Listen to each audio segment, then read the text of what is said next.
we cope at the pandemic? Well, paano nga ba? How did you able to manage the lockdown, quarantine, ECQ and GCQ and all? How did you survive not going out of your house for how many months? And also, how did you able to manage na hindi gumala na ilang araw? Na ilang, no, just araw. Months pa talaga ha. Well, as what we can see, ang daming nagbago during the pandemic era. We cannot just go out the way we used to before. Of course, there's a lot of rules that we have to obey. Ang daming rules na sinet during this pandemic era. Of course, it is for also our own safety. Wear your face mask, face shield, and also, hindi ka ng alcohol para safety, baby. And also, daming kailangan gawin. Daming mga requirements bago ka lumabas. Like FM Pass, QR code, and you can also use your ID if you're an employee. Kung madaming disadvantage during the quarantine, well, masasabi ko na ang daming advantage ito. Well, we ought to take times, diba? Ngayon, nabibigay na natin yun.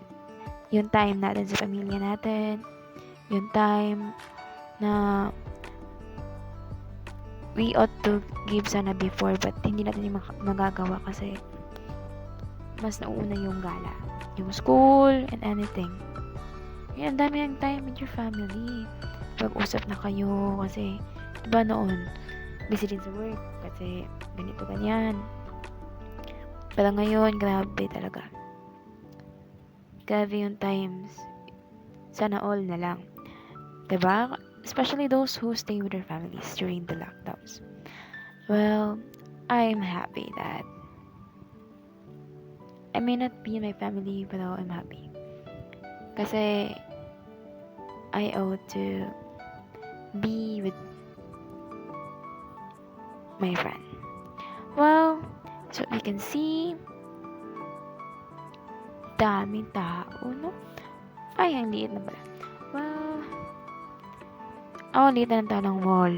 Wala. So, this is the new normal. It's not like what we seen before, di ba? Ang daming tao sa mall. Ngayon, hindi na.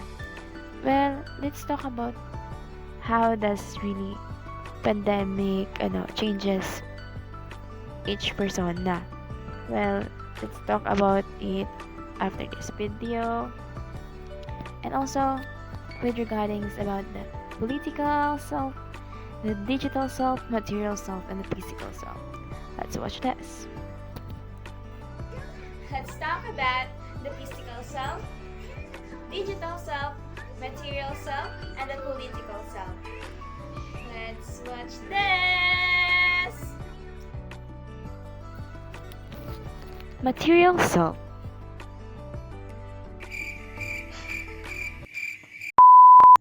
Hello guys, so welcome to my vlog. So, ingali din na siya guys. In the midst of the quarantine, katong bago pa nag-start ang lockdown, nahilig ko mag-watch sa Shopee o mga Shopee Live. And Sabihin mo lang, salamat Shopee!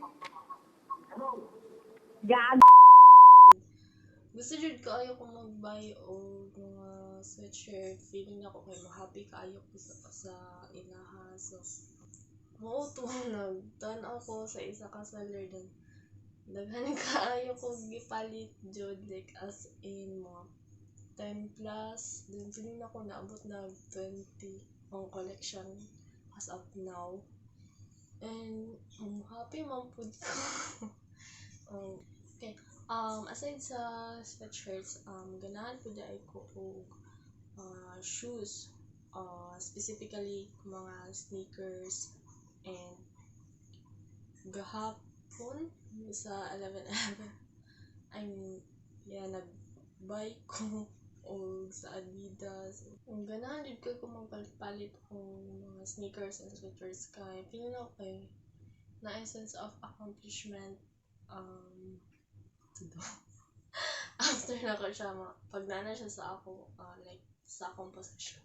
Yung health sa ako, ang kanya ko mga gipampalit sa shopping na mga clothes kay kanang sa quarantine karon kay naalang ta sa far corners atong room, like bored jud kaayo ta, and maski lahi ra mang good like sa ni normal karon kay like daghan kayong space sa atong brain, like lahi ra kung normal day like dati nga wala pa ang pandemic, like mabisi kaayo ta, maglakaw-lakaw.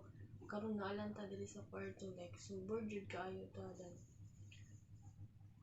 nakatabang siya sa ako. Feel better pag nakoy na-expect maabot after how many days. Then pag madawat ako siya, pag magtuktok na ang rider, kay mga happy jud ko.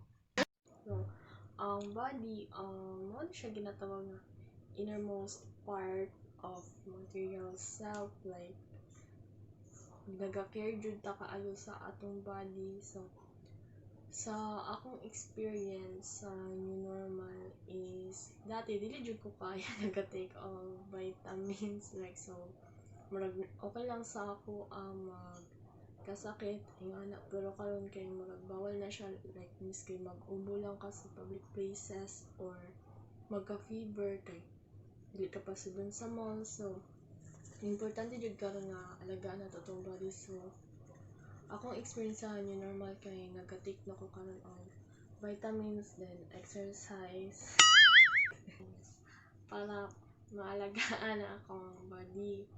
Like dili jud siya dapat pabayaan karon samot na kay pandemic, like kung hina ang imong immune system, like kung magpa-check up ka, then basig sure nga pangalagaan jud nato atong self, healthy ta, then pag mo gawas ta sa atong balay kay always wash our hands, then magdala jud og alcohol para dili ta positive sa COVID. Also, of course, given na mag-mask ta and face shield, of course. The things we possess is important because it becomes part of ourselves. It somehow shows what kind of person you are, especially how we react when faced with challenges such as COVID-19 pandemic that is really affecting our lives on a daily. So keep safe, guys.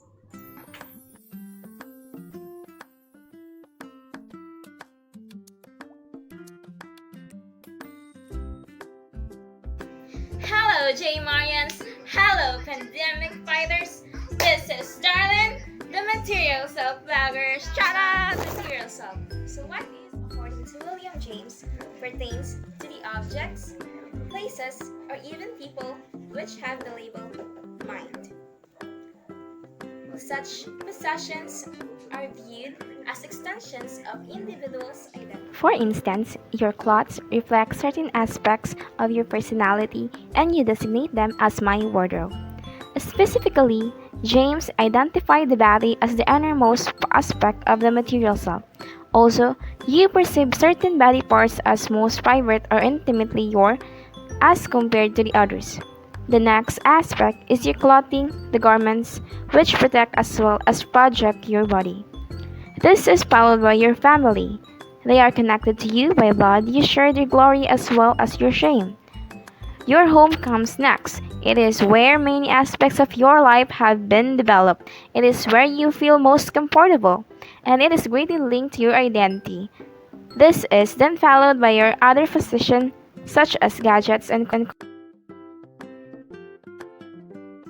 Material self doesn't always talk about places, things, and possession, but rather it talks about the person, the people you are with, and the memories that you shared with the places that you've been, and the things that makes you happy. Material self is natural self. It builds us who we are because it gives us chances and freedom to find what happiness really is. I hope you learn a lot from it. digital self.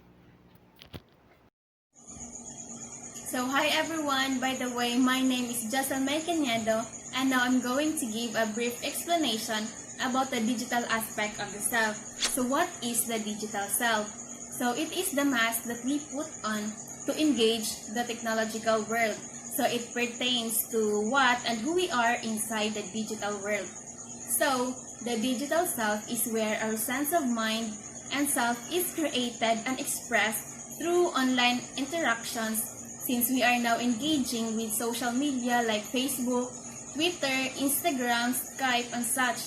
So we use those social media platforms to share information about ourselves, to post an update, and to communicate. So all of this technology has come at us so fast and fiercely that we haven't had a time to think about our relationship with it and how it shapes our identity. Because in the digital world, there are some people who maintain or possess one or more online identities that are different from the real world. Hi, I am Christine Alhas, and my topic for today is about the digital aspect of the self new normal setup. As a student, studying online is very difficult due to an unstable internet connection we have in the Philippines. A negative part of it is when students are always facing their gadgets, their cell phones, and their computers all day, every day. This kind of activity can affect our eyes and also our own health as well. As I am experiencing this digital setup, I always felt like my eyes hurt or swollen sometimes. Nevertheless, digital setup also made me earn money for myself using social media. I tried online selling, which motivated me to do my best as a student. This can make me provide for my personal expenses, and also I can provide for my school tuition fee as well. Everyone is struggling today. Let us use what we have on positivity.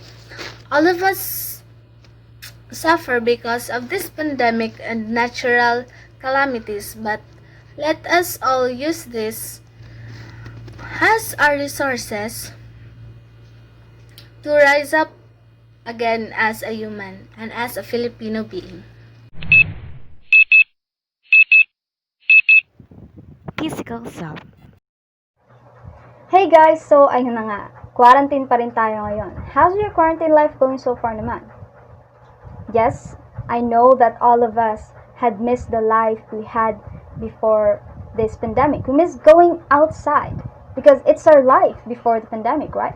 We miss going out with our friends, hanging out with them, eating outside, watch cinemas. And also, I know you guys miss the face-to-face classes. But tonight, I am here to discuss about the physical self. I know that this pandemic had brought all the negative things that we could ever imagine, that we never expected that would happen. But somehow, this pandemic has brought a positive thing in a way that we were able to do the things that we were not able to do before this pandemic. And in linked to our physical self, and I am talking about the human body, well, based on my experience during this quarantine, I was able to do fitness exercises. Sino ba sa inyo dito yung during quarantine is nag-exercise na? Well, I hope that some of you are. And that is one of the things that I was able to do during the quarantine. Because before the pandemic, alam natin na all of us are busy in school. And after we go home from school, we're tired already. And yet we still have so much schoolworks and projects, activities to do. So, di na talaga natin magagawa yung mga bagay na gusto natin gawin kasi we need to prepare for the next day of our classes na. So, isa rin sa mga nagawa ko during this quarantine kasi nasa bahay lang naman tayo and of course, we are asked to stay at home as much as possible, lalo na pag hindi naman masyadong importante yung mga bagay na gagawin natin sa labas, diba? Isa rin sa mga nagawa ko during this quarantine is yung ewan ko kung negative or positive ba to, pero alam ko relate lahat dito eh. Yung minsan na lang tayo naliligo kasi wala naman tayong ginagawa, nasa bahay lang naman, 'di ba?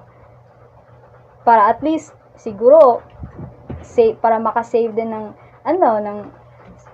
ng sabon, shampoo, yun, 'di ba? I know that I feel you guys. Means every other day lang din ako naliligo. Unlike before the pandemic, 'di ba? Every day kasi may klase tayo, and of course kahit sa weekends, busy pa rin tayo kasi may mga practices or else kaya may mga lakad tayo. And another thing for that is I still do skincare, but not as expensive as you think. All I ever have is facial wash. Yun lang, facial wash, morning and at night. And of course, I hope that during this quarantine, all of you guys are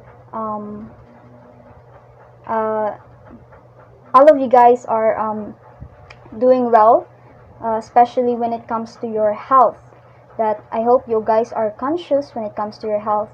Na kahit nasa bahay lang tayo, we should also still control our diet, diba? Because some of us nasa bahay na lang, and then walang masyadong ginagawa, or if inuutusan, ayan, may ginagawa, pero pag wala, yun lang, phone, online classes, most of the time nasa screen tayo, and syempre minsan nagugutom tayo eh, kaya yung minsan or panay order na lang sa Food Panda, yung mga si Jollibee, sa McDo, yun, di ba?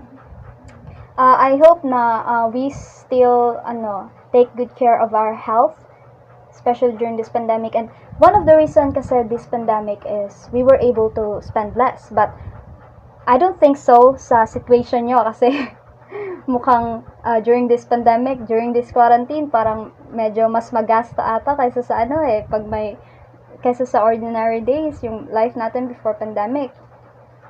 And I do hope that most of us here still take good care of our body.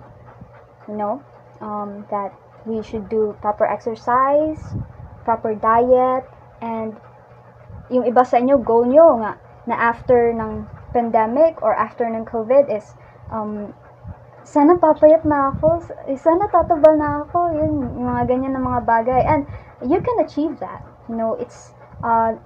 It's not hard to achieve that. As long as you are determined enough, as long as you're determined enough for that thing, it will not be possible for you. It will not be impossible for you to achieve that. And as I end this vlog, I hope that you guys will like, share, and subscribe our video. Please, we really need your help. And I hope you guys would find the things you were able, and I hope you guys were able to develop and enhance your skills during this pandemic. And don't forget to take good care of your body, right? Take good care of your physical self. That you should also give importance to your body. And yun lang. I hope every one of you will stay safe, and thank you for watching. Physical self. Hi guys! For today's vlog, I will be sharing to you the different experiences during this time of pandemic. So during this time, nagiging conscious na tayo sa katawan natin. Like a physical body, our appearance, and also sa mga face natin, di ba? Maraming nag-glow. And during this time also, nagiging health conscious na yung mga tao. Kasi, kailangan natin yun sa katawan natin sa panahon ngayon dahil sa pandemic or sa sakit na kumakalat ngayon. During this time also, marami na rin yung nag-workout and nag-glow. Sana all nag-glow na. And during this time also, dito natin na-realize na marami tayong talento. Dito natin nalaman yung mga bagay na hindi pa natin nagagawa dati. This pandemic also it has a positive and a negative side. So this time, the positive side is we have a family bonding, right? Yung mga dating tao na hindi natin nakakamusta is nakakamusta na natin. Kumusta kayo dyan? Okay lang kami dito. Anong ginagawa nyo? Kumusta si ganito? Kumusta si ganyan? Yung mga magkaaway dati, dito rin lumabas na nakita mo kung ano talaga sila kasi nagtutulungan na. This time also is din ko na-realize na marami akong sa sarili ko na side is marami akong hindi nalaman sa sarili ko na sa pandemic ko lang nakita. And also our bonding also is mas lumaki and mas nakilala ko kung ano talaga yung sarili ko. And the positive side, the negative side also is though this virus is nakakamatay, marami siyang tao na nakitil ng buhay, pero the negative side of this is yung hindi na tayo nakakalabas ng basta-basta. We cannot go outside like kagaya ng dati na makakapunta tayo kahit saan. Pag may problema tayo, pwede tayong pumunta sa lugar na yan. Like, gusto natin maging, naghahanap tayo ng stress reliever. Like, pupunta tayo ng beach, going outside, kahit saan yung magpunta, okay lang. And, we cannot go out with our friends na, like, nang kagayang dati na nakakalabas tayo ng kahit saan. Like, after class is, kung stress tayo or marami tayong ginagawa, pupunta tayo sa isang lugar na pwede tayong doon natin yung banding, doon tayo makakapaglabas ng sama ng loob, something like that. And we miss our going to Ross Night Market, diba? Mostly doon tayo kumakain kasi mas mura, diba doon? Doon yun kasi, nandun yun lahat yung mga klase-klaseng Pinoy ng pagkain nandun. And if gusto mong church gathering, right? Yung mga youth gathering, yung mga ganun, yung youth camping, we miss our school, right? Yung school natin, like how we bonding with each other, with our classmates, diba? So, first day is di tayong kakilala, pero as times goes by, nakikilala mo yung classmates mo, dun yung nabubuo yung mga banding, diba? Iba kasi ngayon, kasi nasa online class lang tayo, mahirap makapag-usap sa mga klase natin, kasi hindi natin alam kung interesado ba sila sa atin o hindi. Like something like that. And this pandemic also makes us realize na we need to pray. We need to pray because God will answer our prayer. And God will always provide us and guide us always. So, this pandemic also is, makakabangon din tayo. Maraming mga pagsubok na dumating sa buhay, maraming mang nawala, maraming mang during sa bagyo, yung sa Isabela and Cagayan, marami ding nawala na buhay. Pero dadating din yung panahon na makakabangon tayong lahat. Filipinos are strong, 'di ba? Alam natin 'yan. And also I salute all the frontliners out there. Malaki yung respeto ko sa kanila. So guys, just stay at home. Always wear your mask every time you go outside. Follow the protocols na 2 meters distancing, right? And keep safe always, guys. And darating din yun ng panahon na makakabalik tayo kung ano man yung dating gusto natin mangyari. Tayong lahat, gusto natin matapos na to kasi gusto na natin lumabas, like kung ano yung mga dating ginagawa natin. I really miss going outside. Not just me, tayong lahat, di ba? So guys, keep safe and God bless everyone. Thank you. Guess what? So today, we'll be discussing about the political self and regarding about the new normal setup. So now, let us define politics. So according to Kendall 1998, politics is a social institution in which power is acquired and exercised by people in any groups. And also, politics was also made before in order to lessen out the chaos in a country, in a society, or a community. Now, let's get to political self. According to Maria Serena Jokno, political self is acquired through socialization. Political self does not just roam around yours. It also deals with the suggestions, the comments, and the opinions of people. Let us now discuss the 5 origins of the political self. Number 1 would be the family, next is school, church, peers, and lastly, that would be mass media. So for the first one, which is the family. So as we know, family is the basic unit of a society. So how can someone practice political self in a family?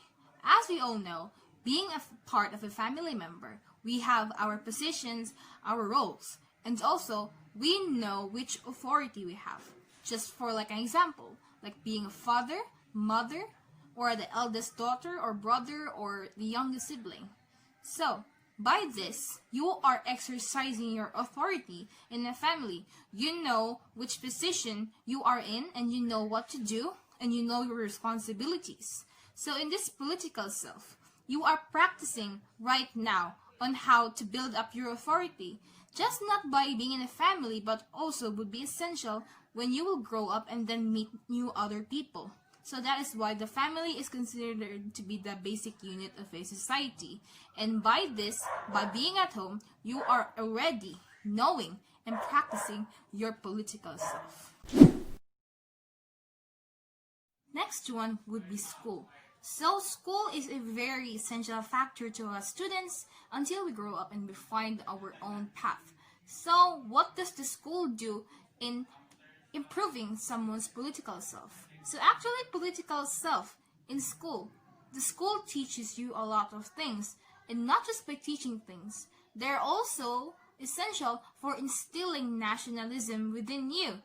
And by being patriotic, you will know that you are a Filipino, and that pertains to political self, since according to Maria Serena Jokno, citizenship is also a part of political self.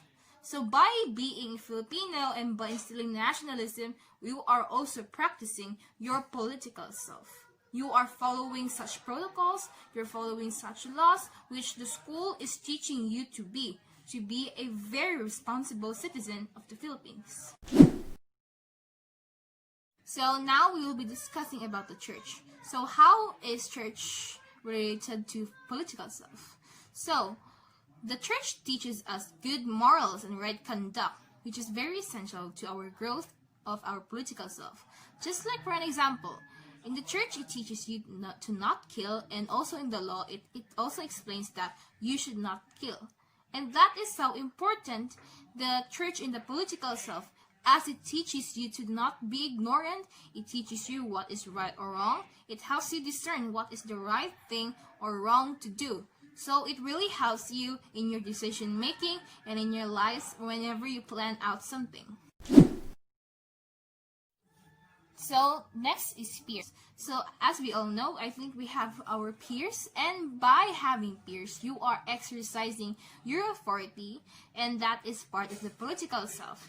And by being a group, there can be a leader, there can be a member, or any one of them can be a leader at any time, as long according to their discussion. And by that, you are also exercising your authorities and giving aside your authorities to someone if it's needed.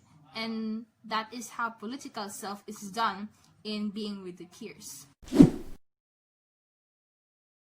Now, for the last one, which is the mass media.